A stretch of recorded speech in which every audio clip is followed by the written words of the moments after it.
Hello, and welcome, viewers. Thank you for joining us on Sanctify Soul YouTube channel. Please subscribe, like, share, and follow. We are excited to have you here and hope you enjoy what we have in store for you. Sit back, relax, and prepare to be sanctified with the Word of God. My name is Brother Jean Paul Kalumba of Dr. Congo. I'm going to speak about the leadership and rule of the devil. This is not to glorify Satan or to teach you magic, but instead, it is because it is well known that before fighting against your enemy, it is best to know him. In these days, we will find out about the mysteries hidden in darkness. These days, we will talk more about black magic. The black magic is the worst plague that continues to destabilize our continent of Africa, and especially without excluding here in the Congo. There are times where you can find the whole family being diagnosed or disturbed by one common illness, and you may also find another family is having much more troubles during the time when they are giving birth.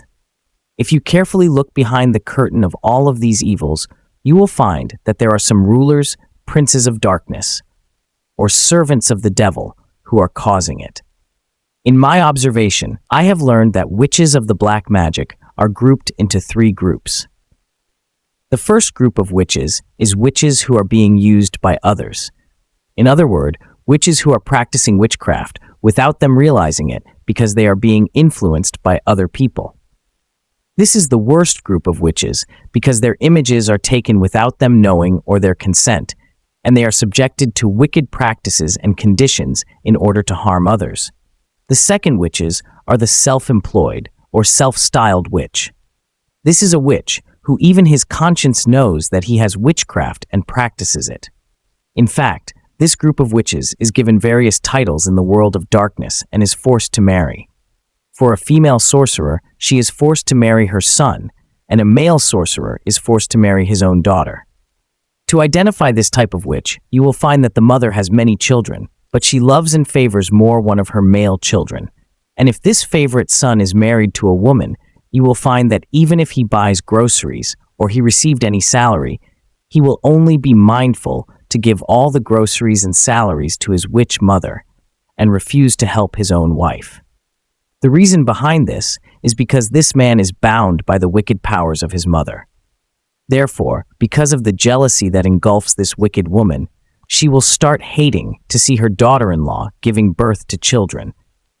As such, in order to ruin the life of this young woman who is married to her son, she will start coming during the night to her daughter-in-law with male dog sexual parts to sleep with her and ruin her productive parts, so that she should no longer give her birth to normal babies. At this point, the woman will also start seeing her mother-in-law in her dreams, urging her to have sexual intercourse with her. For this reason, the daughter will begin to have abortions when she becomes pregnant, and most of her children will start dying prematurely. In return, the witch mother-in-law will start also sleeping with her own son and begin to bear children with him in the world of darkness. If you realize these mentioned signs or symptoms are happening in your life, I counsel you to please see God's servants. If you do not, one day these demonic activities will ruin your life and even kill you. In fact, this group of witches is regarded as devout witches. The devil is also actively using this group of sorcerers in the churches. When Satan sends them into the church, he challenges them to ask for a title or a certain valuable position. Therefore, the best positions they tend to occupy includes women president or any other high-ranking titles that will enable them to play bigger roles in different churches' activities. As such, the devil will fight for this wicked woman so that she can at least secure a position in the church where she will also be able to influence others and lead them into the works of the devil. That is why it is very important for us to pray intensely to God before choosing a person or assigning them a certain role or position in church. It is also vital to test or understand the spiritual condition or level of that individual. As you can also tell, the devil is currently working arduously to interfere with churches' matters so that he can destroy it. The third group of witches is called the blood sorcerer. You have to pay more attention. Now, this type of witches is the one I want to talk about in depth. I have told you at the beginning that this is a witch who has the ability to create something. This means this witch has witchcraft that is already mingled with his own blood. In other words, his wickedness is already in his blood. If this blood witch is a female, what she does is when a baby is born, she goes to a family that has been blessed with a baby and persuades the mother of the baby to show her the baby and allow her to breastfeed the baby on her behalf. This is my advice to all of you who are new moms. If you have a baby, let no one else breastfeed your baby on your behalf. If you allow that and let your child be breastfed by a blood wizard, your child will be influenced and infected with the blood witchcraft and becomes also a blood witch, even though he is still young. The sign that will inform you that your child has already acquired blood witchcraft is this. When you are breastfeeding your baby, he will begin to suck your breast aggressively and reach to the point of hurting you and leave your breasts or nipples bleeding.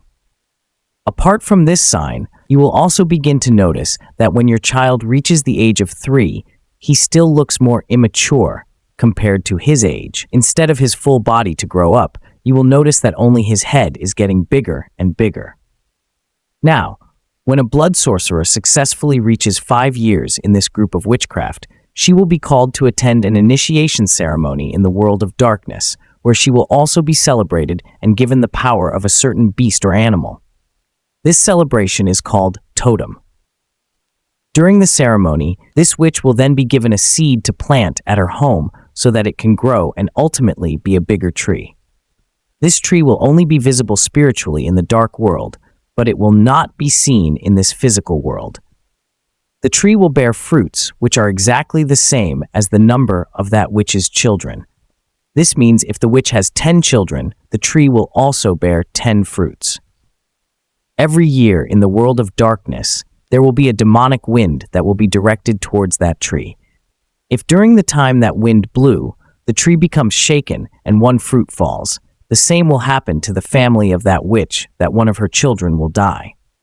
This situation continues to take place each year until all the fruits fall and all those children die. Regarding the totem issue, this witch will be given the ability to transform himself into an animal like a dog or a cat. Even myself, who is talking to you here, I was also given these powers. When I was asked for a beast I like, I mentioned the cat. I was transforming myself into a cat before going to the world of darkness. This means I took all the characters and behaviors of a cat. I liked it because the cat is able to hide without having any problem. If you look at the cat, you will find that the cat may be in the house, but no one will be able to recognize it. Even if it passes near you, you would not recognize it or hear the footstep sounds, as a cat is a very silent animal. So what do they do to get someone to be transformed into an animal? They get the heart and blood of the animal, and then they tell the witch to eat that heart and drink the blood. In most of the times, for witches to be transformed into the animal, they have to run around the toilet 7 times, and then the whole body will be turned into that animal. Listen to me attentively, my beloved in the church. When a witch walks into the dark world, the first report she is told to give is about her family. The report that they have to give is not limited to a few issues only. An example of this report includes marriage or wedding preparations that are happening in the family, guests who are being expected to visit the family, and other internal or external family issues. When the report is given, the witches gather together to curse and overthrow any plan that is already underway. So it is my advice to you that everything you plan to do should be prepared and done in prayer by leaving everything in God's hands. To get rid of that created wedding plan, or to make sure that they negatively affected, witches will prepare gifts and send them into the world of darkness. The sorcerers will surround those gifts while singing mystical chants so that they can enchant, spoil, and defile those gifts.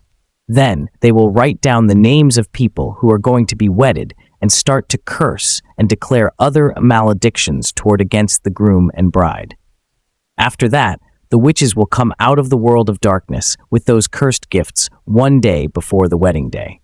Then on the wedding day, the witches will bring those cursed gifts so they can give them to the bride and groom who are getting married. That is why I advise couples that when people bring them a gift during the wedding ceremony, They should give them to the pastor first so that he can pray for them. Then he can give them back to them. Apart from the issues of gifts, the second thing witches attacks is food. Witches do all their best to defile the food that has been prepared for the wedded couple. And this kind of food problems is also mostly initiated by family members. You will find that from the beginning of everything about the wedding, the church was always consulted. But when it comes to food preparations, you will see that the family members will rise and begin to forbid the church members from supervising food preparation. And then they start inviting new people who no one knows to come and cook the food for the wedding. And among these people, witches will also infiltrate themselves in.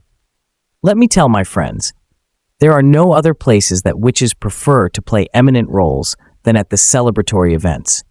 They love these places. That's why it's not good to rush to eat at parties or other celebratory events, such as weddings without permission, as you may end up dying a death that was not meant to be yours. There are times where you may find that you missed or you were not given food at these events on purpose. It happens. My advice to you in such situations is that you should thank God even in that situation. This is so as you may find that God did it on purpose in order to prevent you from eating defiled or poisoned food that witches had already spoiled with their witchcraft. Something else sorcerers also does to the newlywed couples is to bring them clothes for both the bride or groom to wear. After giving these clothes to the couples, witches will then come the next day to collect those clothes and take them to the world of darkness. In this case, witches will use these clothes to block the womb of the bride so that she may become barren. So I advise you not to be so absorbed in the cultural traditions, but instead should obey Christian laws. In the next teaching, I will explain more about the occult blood witchcraft and other many activities that witches do. God bless you.